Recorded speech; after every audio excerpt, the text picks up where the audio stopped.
Hello, everybody. I'm George from Ireland. Well, thank you for coming back to my channel. An issue I fear I may have addressed before. Should the United Kingdom withdraw from the European Convention on Human Rights? Of course, any sovereign state is entitled to withdraw from any treaty at any time. Well, the European Convention on Human Rights was drawn up after the Second World War and signed, ratified 1950 by the United Kingdom and many other member states. The UK was one of the first ones that was involved in it, and it was obviously a reaction to the horrors of the Second World War.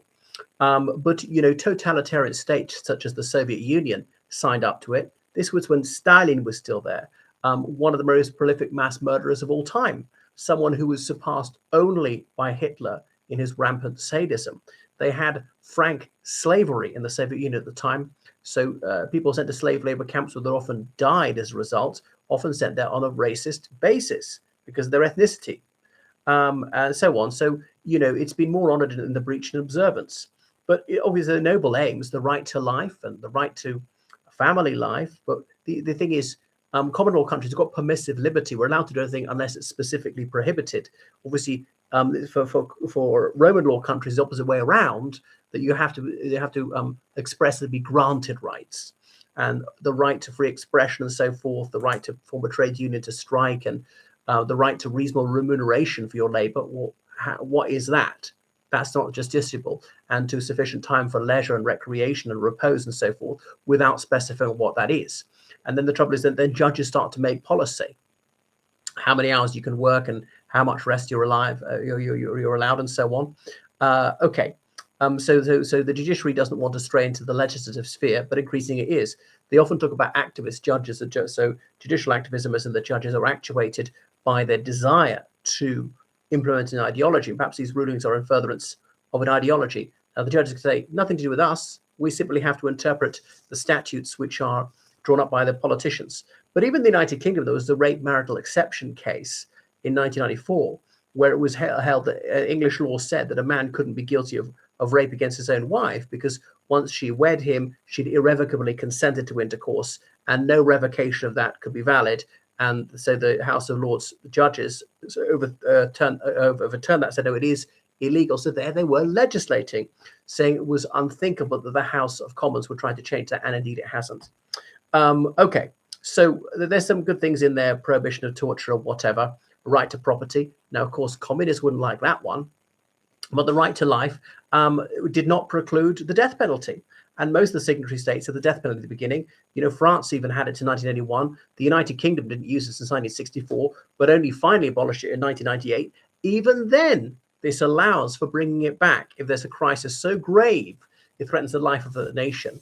Like, if out of the 70 million people, hundreds of thousands of people being killed in a terrorist campaign or something like the Second World War, that really the life of the nation was at risk. Not something like the war in Iraq, the UK could withdraw from without the UK itself facing annihilation. Okay, so it was the UK signed it long before, but it didn't become part of domestic British law until 2000. The Human Rights Act 1998 affected the transposition of it into domestic law, as some people asserting their convention rights, as in rights arising from the European Convention on Human Rights, could have cases heard in the United Kingdom. They could be referred to the European Court of Human Rights in Strasbourg. So the Council of Europe came up with this. The Council of Europe was all European countries until very recently, from Iceland to Azerbaijan. Now, Belarus was never allowed into it because its human rights record was so lamentable. Even in the early 90s, shortly after the dissolution of the Soviet Union, the Russian Federation was in it. And the Russian Federation has lost more cases than anyone else and simply disregards the ruling, doesn't enact them. Well, they're told to release this person from prison, to grant somebody a retrial, to pay someone compensation. They just don't do it. Largely Turkey and Azerbaijan as well. And Azerbaijan, which has got this daft cult of the personality, where elections are blatantly rigged. The result of the election was even texted to everyone the day before it happened. Whoops-a-daisy. And then the regime said, oh, sorry, we're accidentally re-announcing the elections from 5 years ago, the results. Well, you weren't, because the candidates' names weren't the same as 5 years ago. They decided the result in advance. They decided what percentage that they were going to declare for each candidate before any ballots had even been cast. It was that risible. But this is the kind of country that signed up to it. So clearly it doesn't work. Now, no army is perfect.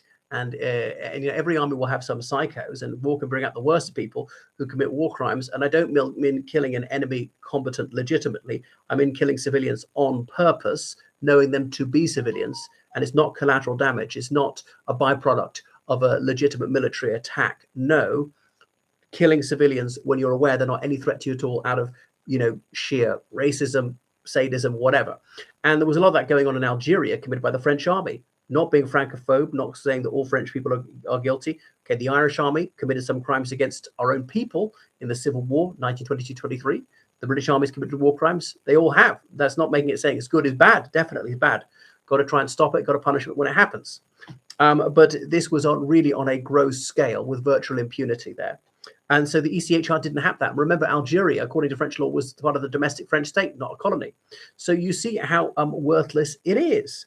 Oh, and then Lord Hermer, who was a Labour cabinet minister, a legal eagle, crony of Sakir, and he says, "Oh, we'll be keeping bad company like Azerbaijan and Russia."